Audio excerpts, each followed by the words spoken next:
ایک ایک سردار کے پاس آیا اور آ کر کہنے لگا اوے کچھ تو خیال کر، تو اتنا بڑا وڈیرا، تو اتنا بڑا سردار، یہ کل کا چھوکرا، یہ کل کا بچہ یہ تم پر سرداری کرے گا، تمہیں شرم نہیں آتی؟ کا بڑا سردار آ گیا، میں بڑا سردار ہوں، میں بڑا وڈیرا ہوں، یہ سعادت میں حاصل کروں گا۔ تیسرا کہنے لگا واہ واہ، تم دونوں نے ہی آپس میں بحث شروع کر دی، ہمیں بھول ہی گئے، میں تم دونوں سے بڑا ہوں۔ ہر سردار چاہتا تھا حجر اسود میں نصب کروں۔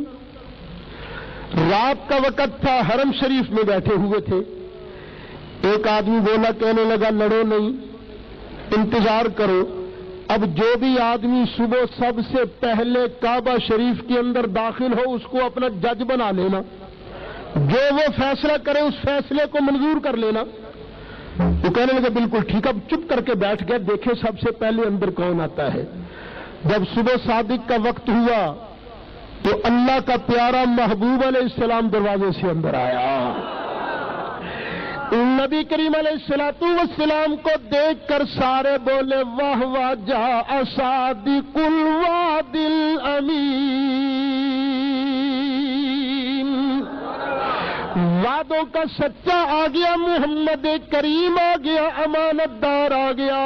ہمیں نہ ان محمد کریم کی ججی پر اتفاق ہے، جو فیصلہ کریں گے ہمیں منظور ہے۔ اب حجر اسود کی تنصیب کے لیے سرکار جج بن گئے۔ اب سرکار کی عظمت ظاہر ہونے لگی تھی، نہ شیطان نہ رہ سکا۔ شیخ نجدی کا روپ دھارا اس نے، شیخ نجدی کا روپ دھار کے ایک ایک سردار کے پاس آیا اور آ کر کہنے لگا اوے کچھ تو خیال کر، تو اتنا بڑا وڈیرا، تو اتنا بڑا سردار، یہ کل کا چھوکرا، یہ کل کا بچہ یہ تم پر سرداری کرے گا، تمہیں شرم نہیں آتی؟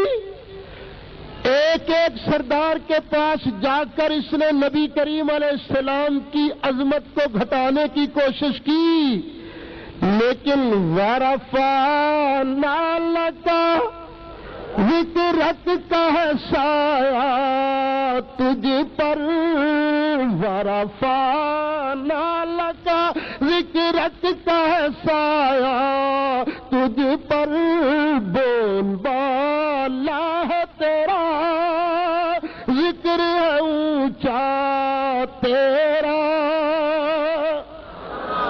اور تو گھٹا ایسے کسی کے نہ گھٹا ہے نہ گھٹے۔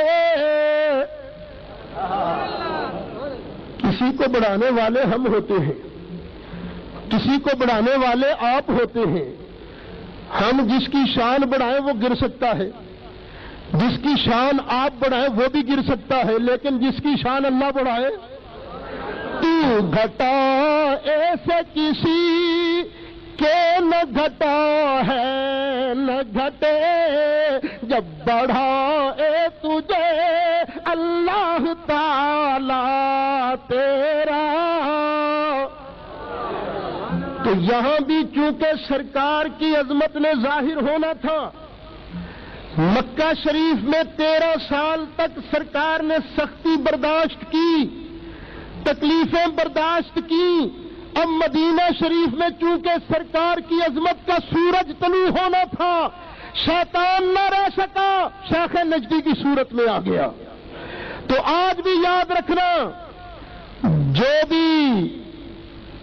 بھی سرکار کی عظمت کو گھٹانے کی کوشش کرتا ہے وہ شیخ نجدی ہی کا روپ ہوتا ہے۔ خیر ادھر انہوں نے میٹنگ کی، اور میٹنگ کیا ہوئی، ایک آدمی کہنے لگا ایسے کرو محمد صلی اللہ علیہ وسلم، ان کو مکے سے باہر نکال دو، جو چاہے کرے۔ شیطان کو واہ بھی واہ، یہ تم نے عقل کی بات کی ہے؟ یہاں تم جیسے دشمن موجود ہے، تم جیسے دشمنوں کے قابو میں نہیں آتا، تو جہاں ان کا دشمن کوئی نہیں ہوگا وہاں تو یہ بہت پھیلیں گے، یہ کام نہ کرنا۔ ایک نے کہا قید کر دو،